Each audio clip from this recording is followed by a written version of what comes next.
स्वातंत्र्यवीर विनायक दामोदर सावरकर. स्वातंत्र्यवीर विनायक दामोदर सावरकर. विनायक दामोदर सावरकर हे भारतीय स्वातंत्र्य सैनिक, राजकारणी, समाजसुधारक, मराठी कवी व लेखक होते.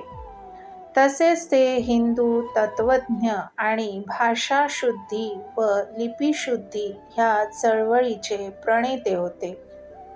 सावरकरांचा जन्म नाशिक जिल्ह्यातील भगूर ह्या गावी झाला. त्यांचे वडील दामोदरपंत सावरकरांच्या 3 अपत्यांपैकी हे दुसरे होते. विंदा सावरकरांना बाबाराव हे मोठे आणि नारायणराव हे धाकटे भाऊ होते. सावरकरांची आई ते 9 वर्षाचे असताना वारली. थोरल्या बंधूच्या पत्नी येसूवहिनी यांनी त्यांचा सांभाळ केला. सावरकरांचे वडील इसवी सन 1899च्या प्लेगला बळी पडले. सावरकरांचे प्राथमिक शिक्षण नाशिकच्या शिवाजी विद्यालयामध्ये झाले. ते लहानपणापासूनच अत्यंत बुद्धिमान होते. कर्तृत्व, काव्यरचना ह्यांच्यावर त्यांचे प्रभुत्व होते. जिव्हा आणि लेखणी हे सारख्याच ताकदीने चालवत. त्यांनी वयाच्या 13व्या वर्षी लिहिलेल्या स्वदेशीचा फटका, स्वातंत्र्यतेचे स्तोत्र ह्या रचना त्यांच्या प्रतिभेची साक्ष देतात. चाफेकर बंधूंना फाशी दिल्याचे वृत्त समजताच लहानग्या सावरकरांनी आपली कुलदेवता भगवती हिच्यापुढे देशाच्या स्वातंत्र्यासाठी सशस्त्र क्रांतीचा हेतू उभारून मारिता मारिता मरे तो झुंजेन अशी शपथ घेतली. मार्च इसवी सन 1901 मध्ये विनायकराव यमुनाबाई यांच्याशी विवाहबद्ध झाले. लग्नानंतर इसवी सन 1902 साली फर्ग्युसन महाविद्यालयात प्रवेश घेतला व इसवी सन 1906 साली उच्च शिक्षणासाठी लंडनला गेले.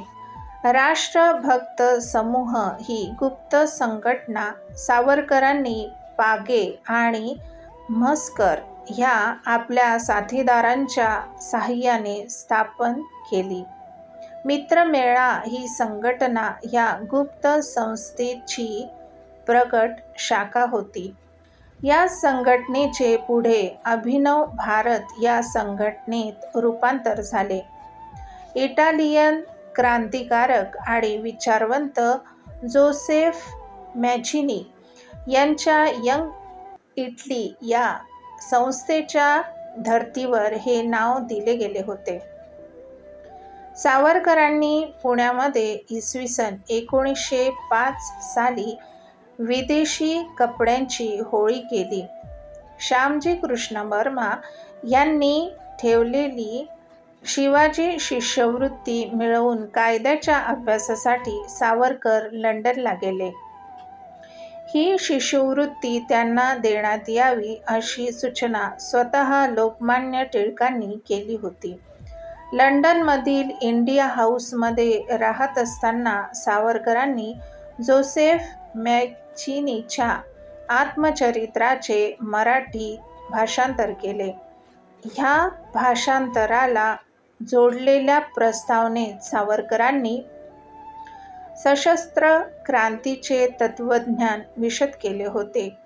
त्या काळातील अनेक युवकांना ही प्रस्तावना मुखोद्गत होती. लंडनमध्ये इंडिया हाऊसमध्ये अभिनव भारताचे क्रांतिपर्व सुरू झाले. मदनलाल धिंग्रा हा सावरकरांचा पहिला हुतात्मा शिष्य. मदनलालाने कर्झन वायली या ब्रिटिश अधिकाऱ्याचा वध करून हसत हसत फाशी स्वीकारली. त्याच काळात त्यांनी इतर देशांमधील क्रांतिकारक गटाशी संपर्क करून त्यांच्याकडून बॉम्ब तयार करण्याचे तंत्रज्ञान आत्मसात केले.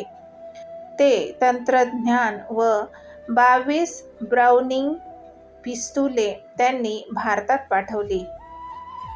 त्यापैकीच एका पिस्तुलाने नाशिकचा कलेक्टर जॅक्सन याचा वध अनंत कान्हेरे या 16 वर्षाच्या युवकाने केला. या प्रकरणात अनंत कान्हेरे, कृष्णाजी कर्वे व विनायक देशपांडे या अभिनव भारताच्या 3 सदस्यांना फाशी झाली. कलेक्टर जॅक्सनचे जनतेवरील अन्याय वाढत होते. तसेच तो बाबाराव सावरकर म्हणजेच स्वातंत्र्यवीरांचे बंधू यांना तुरुंगवासाला कारणीभूत ठरला होता. म्हणून क्रांतिकारकांनी जॅक्सनला यमसदनास पाठवले. इसवी सन 1857 मध्ये इंग्रजांविरुद्ध भारतात झालेल्या उठावाचा साधार इतिहास सावरकरांनी लिहिला. 1857 चे स्वातंत्र्य समर हा तो ग्रंथ होय. हा उठाव म्हणजे केवळ एक बंड होय हा इंग्रज इतिहासकारांचा निष्कर्ष सावरकरांनी साधार खोडून काढला. ब्रिटिश शासनाने हा ग्रंथ प्रकाशनापूर्वीच जप्त केला, पण सावरकरांच्या साथीदारांनी तो इंग्लंडच्या बाहेरून प्रसिद्ध करण्यात यश मिळवले. ही या ग्रंथाची इंग्रजी आवृत्ती होती. मूळ मराठी ग्रंथाचे हस्तलिखित सावरकरांचे मित्र कुटिन्हो यांनी जपून ठेवली होती. ते भारतात स्वातंत्र्य मिळाल्यानंतर प्रसिद्ध झाले. राजद्रोहपर लिखाण प्रसिद्ध केल्याचा आरोप ठेवून सावरकरांचे थोरले बंधू बाबाराव सावरकर यांना ब्रिटिश शासनाने जन्मठेपाची शिक्षा देऊन काळ्या पाण्यावर धाडले. या घटनेचा प्रतिशोध म्हणून इंग्लंडमध्ये मदनलाल धिंग्रा यांनी कर्जत वायलीला गोळ्या घातल्या, तर नाशिक येथे अनंत कान्होरे यांनी नाशिकचा जिल्हाधिकारी जॅक्सन ह्याला गोळ्या घालून ठार केले. नाशिकच्या ह्या प्रकरणात वापरण्यात आलेली ब्राउनिंग जातीची पिस्तुले सावरकरांनी चतुर्भुज अमीन यांच्याकरवी धाडली होती. ब्रिटिश सरकारला याचा सुगावा लागताच त्यांनी सावरकरांना तत्काळ अटक केली. समुद्रमार्गाने त्यांना भारतात आणले जात असताना सावरकरांनी फ्रान्सच्या मॉर्सेलिन बेटाजवळ बोटीतून उडी मारली. सन 1910 हे ते वर्ष. ब्रिटिशांच्या कैदेतून सुटून त्यांनी पोहत फ्रान्सचा समुद्रकिनारा गाठला, पण किनाऱ्यावरील फ्रेंच रक्षकांना भाषेच्या समस्यांमुळे सावरकरांचे म्हणणे कळले नाही आणि ब्रिटिश सैनिकांनी त्यांना अटक करून भारतात आणले. त्यांच्यावर खटला भरण्यात आला. त्यांना 2 जन्मठेपाची काळ्या पाण्याची शिक्षा, सुमारे 50 वर्षे अंदमानाच्या तुरुंगात ठोठावण्यात आली. ते वर्ष होते इसवी सन 1911. मॉर्सेलिस येथे उडी मारताना सावरकरांनी सखोल विचार केला होता. 2 देशातील कैदी हस्तांतरण किंवा अन्य तत्सम करारांचा मुद्दा त्यांच्या मनात होता. फ्रान्सच्या भूमीवरून म्हणजेच त्या शासनाच्या परवानगीशिवाय ब्रिटिश पोलीस त्यांना पकडू शकणार नाहीत असा त्यांचा अंदाज होता, पण तसे घडले नाही. स्वातंत्र्यवीर सावरकरांचा तेजोभंग करण्यासाठी ब्रिटिश सरकारने त्यांना अंदमानच्या काळकोठडीत ठेवले, हर प्रकारे छळले, खड्या बेडीत टांगले, तेलाच्या घाण्याला जुंपणे, नारळाच्या काथ्या कुटण्याचे कष्टप्रद काम दिले. या मरणप्राय वेदना सहन करत असतानाही त्यांच्या डोळ्यासमोर एकच ध्येय होते, मातृभूमीचे स्वातंत्र्य. तब्बल 11 वर्षे हा छळ सहन करत असतानाही सावरकरांचे सर्जनशील कवित्व आणि बंडखोर क्रांतिकारत्व तसूभरही कमी झाले नव्हते. बाभळीच्या काट्यांनी त्यांनी तुरुंगाच्या भिंतीवर महाकाव्य लिहिली. अंदमानच्या काळकोठडीत सावरकरांना हिंदुस्थानचे बदलते राजकारण दिसत होते. ब्रिटिशांची बदललेली नीती, मुस्लिम लीगचा वाढता मुजोरपणा सावरकरांना अस्वस्थ करत होता. आज ब्रिटिश हे मुख्य शत्रू राहिलेले नाहीत. ते कधीतरी हा देश सोडून जाणारच आहे, पण पुढे हिंदू संघटन करणे आवश्यक आहे हे सावरकरांनी ओळखले. विठ्ठलभाई पटेल, रंगस्वामी अय्यंगार यांच्यासारख्या नेत्यांच्या प्रयत्नांमुळे व खुद्द सावरकरांनी मुत्सद्दीपणाने ब्रिटिश सरकारची काही बंधने मान्य केल्यामुळे त्यांची अंदमानातून सुटका झाली. तो दिवस होता दिनांक 6 जानेवारी 1924. अंदमानाहून सुटकेच्या आधीचे जीवन व सुटकेनंतरचे त्यांचे जीवन असे सावरकरांच्या जीवनाचे 2 महत्त्वाचे भाग पडतात.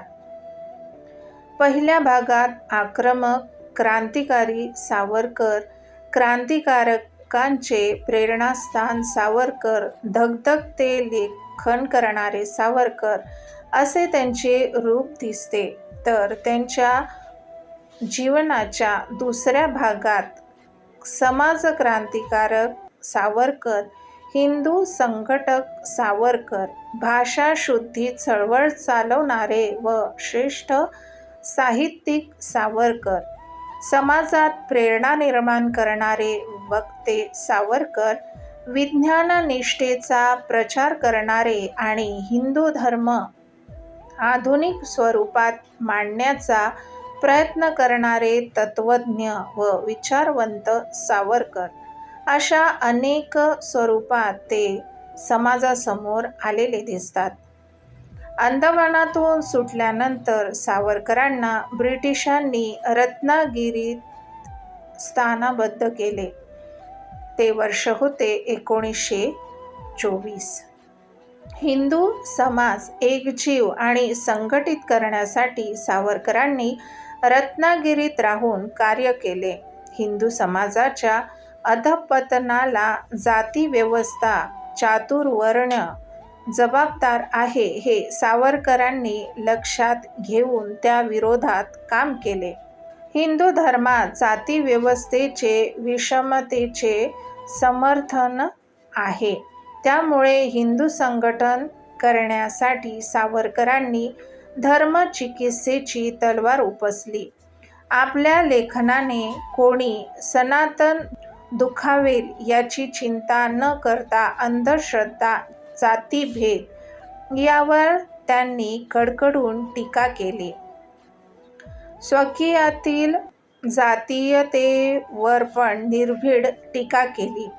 त्यांनी रत्नागिरीमधील वास्तव्यामध्ये अनेक समाजसुधारणा केल्या. जवळपास 500 मंदिरे अस्पृश्यांसाठी खुली केली. अनेक आंतरजातीय विवाह लावले. अनेक सहभोजने आयोजित केली. त्यानंतर सर्वांसाठी पतित पावन मंदिर सुरू केले व सर्वांसाठी सामायिक भोजनालयही सुरू केली. जातीभेद तोडण्यासाठी सहभोजनाचा धडाका उडवून दिला. रत्नागिरी येथे त्यांनी पतित पावन मंदिर स्थापन केले. या मंदिरात सर्व जातीच्या लोकांना प्रवेश दिला. सुमारे 15 आंतरजातीय विवाहही त्यांनी लावून दिले. अशाच प्रकारची वेगळी माहिती ऐकण्यासाठी माझ्या चॅनलला सबस्क्राईब करा. माझे व्हिडिओ जास्तीत जास्त शेअर करा आणि बेल आयकॉनवर क्लिक करा, म्हणजे नवीन येणाऱ्या व्हिडिओचे अपडेट तुम्हाला नक्कीच मिळतील. धन्यवाद.